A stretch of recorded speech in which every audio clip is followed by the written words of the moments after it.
All right, class. I'm here to talk a little bit about the second part of the conflict report.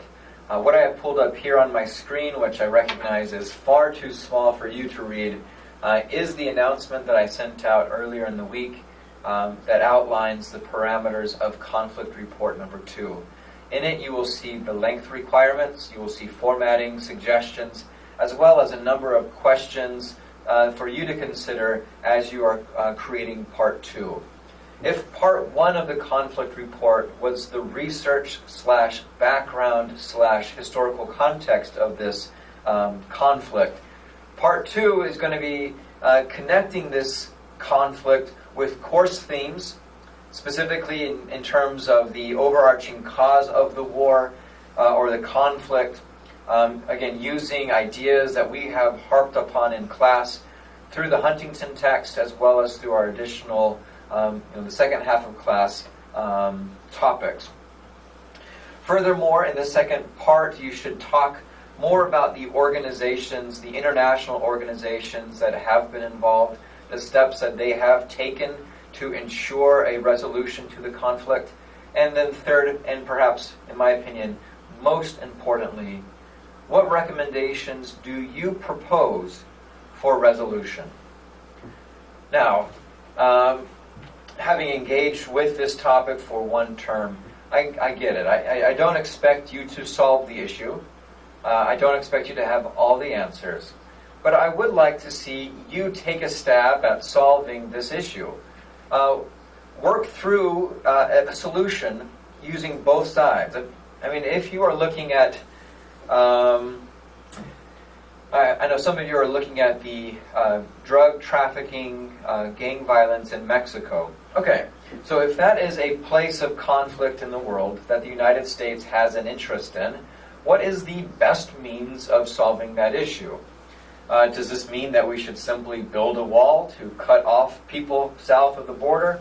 Would building a wall make it more difficult for drug trafficking, which would make it more difficult for drug gangsters to make a living, to pay for their employees? Would it make it more likely for these gangs to find other types of employment that are, believe it or not, perhaps more lucrative? If so, consider that. Walk through that idea with you. How do you see that resolving the conflict? How would it satisfy the demands of the local government? How would it demands both sides of the conflict? And do a little bit of research. Dig around online. Use some of the websites that I have provided in that first folder in your wherever that is, in the course page. Go through that and see what you can find. Again, I think that this report should be around 1,000 words. I know many of you reported that your first conflict report could have gone on for a long time. And I completely understand that. One of the challenges of academic writing, especially when you're on a topic that interests you, that is big, that is broad, that have so many sections to it, is figuring out what is most important and how you can best use language to both summarize and project your ideas. So use that skill base as you are preparing the second part of the conflict report. Again, shoot for 1,000 words. I think using a 12-point font, a typical Times New Roman or Garamond would be completely appropriate. 1-inch margins. In terms of citations, I ask that I put here APA formatting.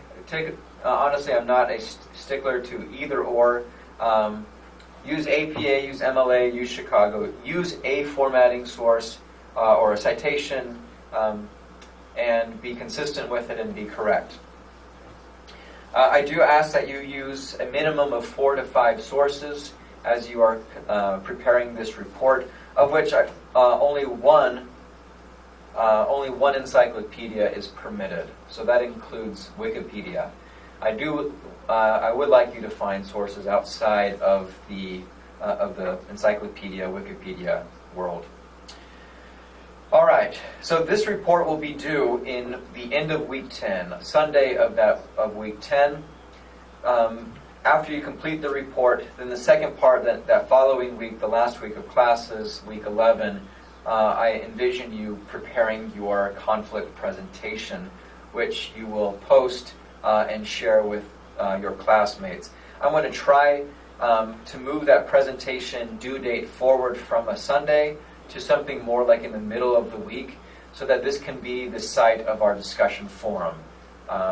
So that instead of waiting until Sunday to post it and then suddenly the class is over and nobody watches them, I would like for them to be due earlier in the week, so that your classmates can go on and watch them, and we can wrap this class up before that final Sunday.